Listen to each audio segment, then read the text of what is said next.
Hello friends, आपका स्वागत है हमारी छोटी सी फैमिली में जिसका नाम है commerce and art study point. आज मैं आपको एसओएल के एजुकेशन सेमेस्टर फर्स्ट के असाइनमेंट को डीपली समझाने वाला हूं।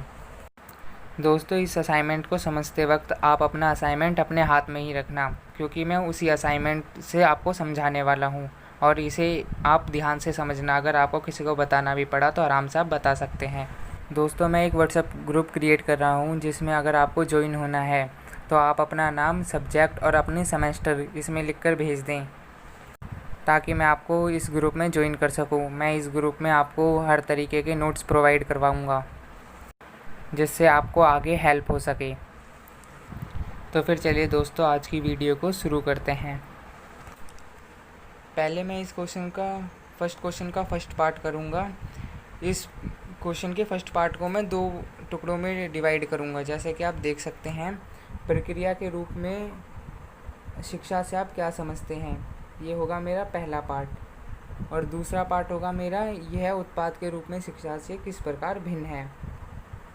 ठीक है, और इसे भी मैं 2 पार्ट में डिवाइड करूंगा। यह उत्पाद शिक्षा क्या होती है और शिक्षा से किस प्रकार भिन्न है।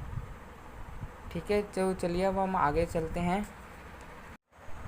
चलिए तो हम अपने क्वेश्चन के फर्स्ट पार्ट पे आते हैं। प्रक्रिया के रूप में शिक्षा। व्यक्ति का विकास शिक्षा द्वारा ही संभव है और व्यक्ति जिम्मेदार नागरिक तभी बन सकता है जब उसे अच्छी शिक्षा प्रदान की जा सके। समाज उसे अच्छी शिक्षा प्रदान कर सके, तभी वह आगे जाके एक अच्छा व्यक्ति बन सकता है। जैसे कि आप इसमें देख सकते हैं, शिक्षा व्यक्ति के अंतर्निहित क्षमता, उसके व्यक्तित्व का विकसित करने वाली प्रक्रिया है। यह शिक्षा समाज के सदस्य एवं एक जिम्मेदार नागरिक बनने के लिए व्यक्ति को आवश्यक ज्ञान तथा कौशल उपलब्ध कराती है। दोस्तों, शिक्षा के 2 रूप होते हैं। जो शिक्षा का पहला रूप होता है वो होता है व्यापक रूप। जो व्यक्ति अपने पूरे जीवन काल में जितनी भी शिक्षा लेता है उसे ही कहते हैं व्यापक रूप शिक्षा का। जैसे आप इसमें देख सकते हैं, व्यापक रूप में शिक्षा किसी समाज में सदैव चलने वाली सदस्य सामाजिक प्रक्रिया है जिसके द्वारा मनुष्य की जन्मजात शक्तियों का विकास होता है। यह शिक्षा अनौपचारिक रूप से होती है। इसमें मैं आपको अनौपचारिक शिक्षा क्या होती है इसके बारे में आगे मैं आपको इस वीडियो में बताऊंगा। और जो हमारी दूसरी शिक्षा का रूप होता है वो होता है संकुचित। ये संकुचित मतलब होता है छोटा। जैसे कि आप इसमें पढ़ सकते हैं, संकुचित रूप में शिक्षा किसी समाज में एक निश्चित समय तक निश्चित स्थानों में सुनियोजित ढंग से चलने वाली एक सदस्यीय सामाजिक प्रक्रिया है जिसके द्वारा विद्यार्थी निश्चित पाठ्यक्रम को पढ़कर संबंधित परीक्षाओं को उत्तीर्ण करना सीखते हैं। यह शिक्षा औपचारिक रूप से होती है, जैसे कि आप अपने स्कूलों में देख कर आए होंगे। अब हम दोस्तों जानेंगे शिक्षा के प्रकार। शिक्षा दोस्तों 3 प्रकार की होती है। पहली होती है औपचारिक शिक्षा। औपचारिक शिक्षा वह शिक्षा होती है जो आपको विद्यालयों, महाविद्यालयों जैसे कि कॉलेज, स्कूलों में जो दी जाती है वो होती है औपचारिक शिक्षा। जैसे कि आप इस पर पढ़ भी सकते हैं, वह शिक्षा जो विद्यालयों, महाविद्यालयों में चलती है औपचारिक शिक्षा कहलाती है। यह योजनाबद्ध होती है। इसमें परीक्षा लेने में परिणाम पत्र प्रदान करने की व्यवस्था होती है। यह शिक्षा व्यक्ति, समाज और राष्ट्र की आवश्यकता को पूरा करती है। दोस्तों, इसमें आप ये बहुत इम्पोर्टेंट है, इसे हमेशा याद रखना। यह समाज शिक्षा व्यक्ति, समाज और राष्ट्र की आवश्यकताओं को पूरा करती है। ठीक है, और ये दोस्तों योजनाबद्ध तरीके से शिक्षा होती है। जैसे कि आपने अपनी क्लासों में, जब आप अपनी 12th की क्लास में थे तब आपने देखा भी होगा कि आपका एक निश्चित पाठ्यक्रम होता था। आपको इतनी से इतनी सब्जेक्ट पढ़ने हैं, आपको कितने से कितने चैप्टर पढ़ने हैं और किस किस चैप्टरों की परीक्षाएं आगे देनी हैं, जिसमें आपको 12th की मार्कशीट प्रदान की गई होगी। इसे ही कहते हैं औपचारिक शिक्षा में प्रमाण पत्र प्रदान करने की व्यवस्था होती है। अब हम आते हैं शिक्षा के दूसरे प्रकार पर, जो है अनौपचारिक शिक्षा। दोस्तों, ये शिक्षा वो शिक्षा होती है जो हमें घर, समाज और अन्य व्यक्तियों से मिलती है। इस शिक्षा में दोस्तों ना ही इसका कोई पाठ्यक्रम होता, ना ही इसमें कोई प्रमाण पत्र प्रदान किया जाता है। इस जैसे कि इसमें लिखा भी है, इस शिक्षा की कोई योजना नहीं बनाई जाती, इसके उद्देश्य निश्चित नहीं होते, इसे ही अनौपचारिक शिक्षा कहते हैं। यह शिक्षा मनुष्य के जीवन भर चलती रहती है। यह मनुष्य की प्रथम शिक्षा होती है। प्रथम शिक्षा दोस्तों ये इसलिए होती है क्योंकि जैसे ही हम पैदा होते हैं ये हमारे साथ चलने लगती है। हमें अनौपचारिक शिक्षा तभी से ही मिलने लगती है। अब हम आते हैं शिक्षा के तीसरे प्रकार पर है, जो है निरौपचारिक शिक्षा। दोस्तों ये शिक्षा वो शिक्षा होती है जो औपचारिक और अनौपचारिक दोनों को मिलाकर बनती है। इस शिक्षा में औपचारिक शिक्षा की तरह पाठ्यक्रम तो निर्धारित होते हैं, परंतु तो ये पूरे के पूरे जीवन भर चलती रहती है। जैसा कि आप इसमें लिखा भी आप इसमें पढ़ सकते हैं। यह औपचारिक शिक्षा व अनौपचारिक शिक्षा का मिश्रण होता है। यह औपचारिक शिक्षा की तरह उद्देश्य व पाठ्य चर्चा निश्चित होती है, परंतु अनौपचारिक शिक्षा की तरह मनुष्य के जीवन भर चलती रहती है। फर्क केवल उसकी योजना में होता है, जो बहुत लचीली होती है। और दोस्तों आप इसके उदाहरण नीचे देख सकते हैं। अब हम आते हैं दोस्तों अपने क्वेश्चन के दूसरे पार्ट पर, उत्पाद के रूप में शिक्षा से भिन्नता। जैसा कि आप यहाँ पर देख सकते हैं, पिछले 2 या 3 दशकों में, दशकों का मतलब है दोस्तों 10 साल, 2 या 3 दशकों मतलब 20 या 30 साल में दुनिया भर की सरकारों ने भारत सहित, जिसमें भारत भी इंक्लूड है, शिक्षा के सभी क्षेत्रों में लिंग संबंधी और सामाजिक पक्षों को संबोधित करने के लिए अपनी प्रतिबद्धता की घोषणा की है। इसी में उत्पाद के रूप में शिक्षा का विचार है, जिसके अनुसार हर व्यक्ति को विद्यालय में पहली कक्षा से लेकर 8वीं कक्षा तक मुफ्त शिक्षा प्रदान की जाती है तथा अन्य कक्षाओं के लिए कम मूल्य का प्रावधान किया गया है तथा शिक्षा की गुणवत्ता पर ध्यान दिया गया है। इन्हें असमानताओं को दूर करने पर अधिक जोर दिया गया है तथा सभी को न्यायोचित शिक्षा और बच्चों पर केंद्रित जरूरत पर आधारित शिक्षा पर ज़्यादा ध्यान दिया गया है। शिक्षा की गुणवत्ता को और बेहतर करने के लिए एनसीएफ ने बहुत सारे कदम उठाए हैं। जैसे कि उसमें पहला कदम है हर बच्चे की अनोखी ज़रूरतों के प्रति संवेदनशील होना, बच्चों पर केंद्रित, सामाजिक रूप से प्रासंगिक और न्यायोचित सीखने की प्रक्रिया प्रदान करना। तीसरा है उनके सामाजिक और सांस्कृतिक संदर्भों में विविधता को समझना।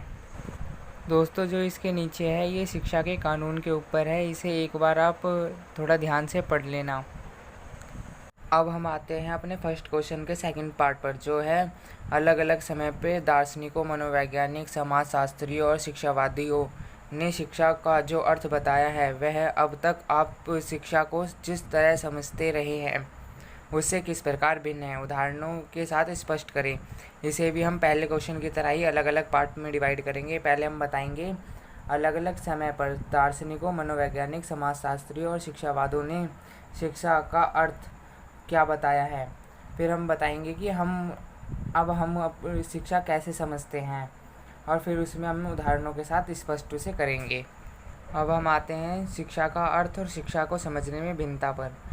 अलग अलग समय पर दार्शनिकों व मनोवैज्ञानिक, शास्त्रियों और शिक्षा का जो अर्थ बताया है वो ये उसके नीचे दे रखे हैं। पहले मैं इन्हें बताता हूँ, फिर मैं आपको बाद में बताऊँगा कि हम उसे शिक्षा को कैसे समझते हैं। मनोवैज्ञानिकों ने पहला तरीका दिया था सीखने की डायरी। इसमें मनोवैज्ञानिकों ने कहा था कि आप जहाँ पर भी जाएं इस डायरी को अपने साथ लेकर जाएं और इसमें जो भी आप सीखते हैं उसे नोट करते रहें। ये आपकी एकदम नोटबुक की तरह होगी जिसमें आपके नोट्स तैयार होते रहेंगे और आप इसे किसी के साथ भी साझा करके और भी बड़ा कर सकते हैं। दूसरा तरीका था विद्यालयों की सीख। इसमें मनोवैज्ञानिकों ने बताया कि जो नेता होता है विद्यालय का, जैसे प्रिंसिपल होता है, वो अपने स्टाफ के साथ समानता और समावेश साझा करे तथा अपने सभी छात्रों के नतीजों को और सुधारने के लिए कार्रवाई करें, जिससे कि उनके मूल्यांकन में और ज़्यादा वृद्धि आए। तीसरा तरीका था सीखने के नतीजों को सुधारने के लिए कार्रवाइयों का प्राथमिकरण करना। इसमें उन्होंने बताया था छात्रों को साफ सुथरा लिखना चाहिए, 4 मीटर की दूरी पर स्थित ब्लैक बोर्ड को पढ़ना चाहिए, उन्हें लंबे समय तक बैठना और सुनना चाहिए। चौथा तरीका है प्रभाव का मूल्यांकन।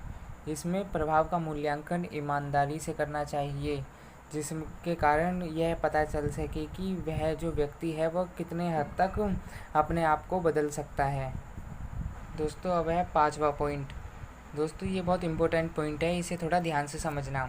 इसमें है कार्रवाई के प्रभाव के मूल्यांकन के 2 रूप। जो पहला रूप होता है, इसमें होता है अल्पसंख्यक समुदाय के आर्थिक रूप में कमज़ोर तबके की छात्राएं जिन्हें शिक्षा तक पहुंच और जागरूकता की कमी है और जो पूर्वग्रह की वस्तु हैं। पूर्वग्रह का मतलब दोस्तों ये है कि वो सिर्फ घर में कामकाज के लिए ही होती हैं। अब है दूसरा रूप, जिसमें दूसरा समुदाय जहाँ की छात्राएं अपने अनुभव को सुनने जाने के साथ साथ अधिक आवाज़ उठा रही हैं। जब वे अपने समानता का अनुभव करती हैं तो वह अधिक महत्वपूर्ण होने का अनुभव भी करती हैं।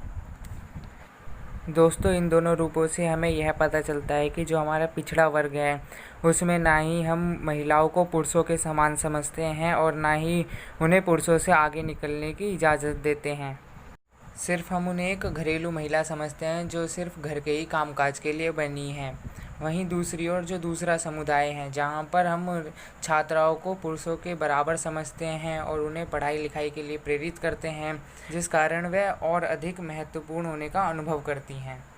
अब हम आते हैं अपने क्वेश्चन के नेक्स्ट पार्ट पे, जिसमें है विद्यालय का दृष्टिकोण, यानी कि हम शिक्षा को कैसे समझते हैं। इसमें पहला पॉइंट है अच्छे व्यवहार का अनुकरण करना। जाति धर्म व लिंग की परवाह किए बिना अपने छात्रों के साथ अच्छा बर्ताव करके उनके लिए उदाहरण बनना, सभी छात्रों से सम्मान के साथ व्यवहार करना तथा बात करना और अपने विद्यार्थियों को राय देना आदि।